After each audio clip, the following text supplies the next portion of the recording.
اسی لیے اللہ نے قرآن میں کہا ہے کہ عیسیٰ کی مثال اللہ کے ہاں آدم کی سی ہے. آدم کو تو اللہ تعالیٰ نے بغیر ماں باپ کے پیدا کیا ہے. یعنی اگر عیسیٰ ابن مریم گاڈ ہیں اس وجہ سے کہ ان کا باپ کوئی نہیں ہے، تو حضرت آدم تو بڑے گاڈ ہونے چاہیے. وہ تو لم یلد ولم یولد والا معاملہ ہو جاتا ہے. ان کا تو باپ بھی کوئی نہیں، ماں بھی کوئی نہیں، اللہ نے اپنے ہاتھوں سے بنایا. مرزا نے آدم علیہ السلام کو لم یلد کہا. لم یلد کا مطلب یہ ہے کہ آدم علیہ السلام کی اولاد نہیں تھی. یہ بات سراسر کفریہ ہے، کیونکہ یہ قطعیات کا انکار ہے، قرآن کریم کی کئی ساری آیات کا انکار ہے. اور مرزے سے ہم نے یہ بھی سوال کیا تھا کہ اگر آدم علیہ السلام لم یلد ہیں تو مرزا کس کی اولاد ہے؟ اس بات کا جواب آج تک مرزے نے نہیں دیا. بہرحال یہ پہلے کا بیان تھا. مرزے نے جو بعد میں بیان دیا وہ بھی آپ سن لیں. لم یلد تو ظاہر ہے کہ حضرت آدم علیہ السلام نہیں ہے، کیونکہ ان کی اولاد تو آگے ہوئی ہے.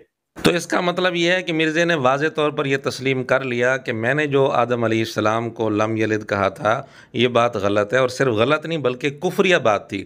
اب کفریہ بات سے رجوع کس طرح ہوتا ہے؟ اس طرح رجوع نہیں ہوتا جس طرح مرزا کر رہا ہے، صرف یہ کہہ رہا ہے کہ آدم علیہ السلام لم یلد نہیں تھے. نہیں، اس طرح رجوع نہیں ہوتا. رجوع کس طرح ہوتا ہے وہ ہم مرزے کی زبان سے آپ کو سنا دیتے ہیں. یو ٹرن یہ ہوتا ہے کہ 180 ڈگری اسٹریٹجی میں چینج نہیں آ سکتا. آ سکتی ہے. You turn who 180 degree. دیکھیں یو ٹرن ہوتا ہے کہ میں پھر کھول کے کروں گا، پھر آپ کا کیمرہ اس کا وزن اٹھا لے. یو ٹرن ہے. میں اسٹریٹجی چینج کرنا حالات و واقعات کے مطابق بالکل کرنی چاہیے. بالکل 180 ڈگری اگر چینج کرنا ہے تو پھر آپ اپنے پرانے گناہوں کے اوپر معافی مانگیں گے. مرزے کا یہ بیان بھی بالکل 180 ڈگری ہے، کیونکہ مرزا نے پہلے آدم علیہ السلام کو لم یلد کہا تھا. اب مرزا نے کہا نہیں، آدم علیہ السلام لم یلد نہیں ہے کیونکہ ان کی اولاد ہوئی ہے. تو یہ بیان 180 ڈگری تبدیل کیا ہے مرزا نے. تو کیا مرزا نے اپنے ہی فتوے پر چلتے ہوئے اپنے پہلے والے بیان پر معافی مانگی؟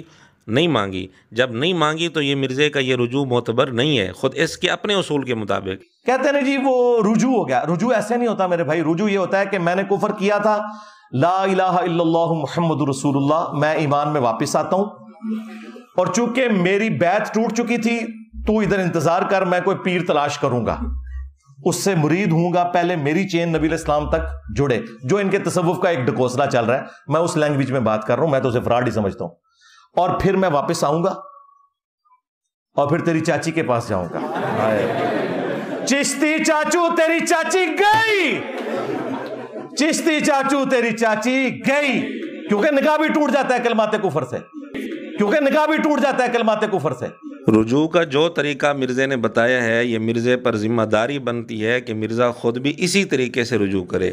کلمہ پڑھے، کلمہ پڑھ کر دوبارہ مسلمان ہو، اور یہ کہے کہ میں نے یہ کلمات کفر کہے تھے، میں توبہ کرتا ہوں، کلمہ پڑھتا ہوں، اور نکاح بھی دوبارہ کروائے. کیا جہلمی فرقے کی چاچی اتنی ڈھیٹ ہے کہ مرزا جو مرضی کلمات کفر بولتا رہے، نکاح ختم نہیں ہوتا؟ اور ہمارا یہ مطالبہ خود مرزے کے اپنے اصول اور اس کے فتووں کے مطابق ہے. کاش مرزا دوسروں پر اتنی سخت فتوے بازی نہ کرتا تو آج اس کا یہ حال نہ ہوتا. اور مرزا نے آدم علیہ السلام کو جو لم یلد کہا اور یہ کفریہ کلمہ بولا، مرزا یہ بھی بہانہ نہیں بنا سکتا کہ یہ سلپ آف ٹنگ ہے، کیونکہ مرزے کا دعویٰ ہے کہ ویڈیو ریکارڈ کرنے کے بعد ہم اچھی طرح چیک کر کے پھر اپلوڈ کرتے ہیں. اگر کوئی غلطی ہو تو اس کو ڈیلیٹ کر دیتے ہیں، اپلوڈ بعد میں کرتے ہیں. ہماری پوری ایڈیٹوریل پالیسی ہے، کرٹکس بیٹھتے ہیں، ایک ایک ویڈیو کو وہ دیکھتے ہیں، اس کے بعد ہم کٹنگ کے بعد ویڈیو کو اپلوڈ کرتے ہیں، اور جو کچھ ہم چڑھاتے ہیں اس کی پوری ذمہ داری لیتے ہیں قرآن و سنت کے دلائل کی روشنی میں. جب مرزا نے اپنی ویڈیوز کے متعلق یہ دعویٰ کر رکھا ہے تو اب سلپ آف ٹنگ کا بہانہ نہیں بنا سکتا.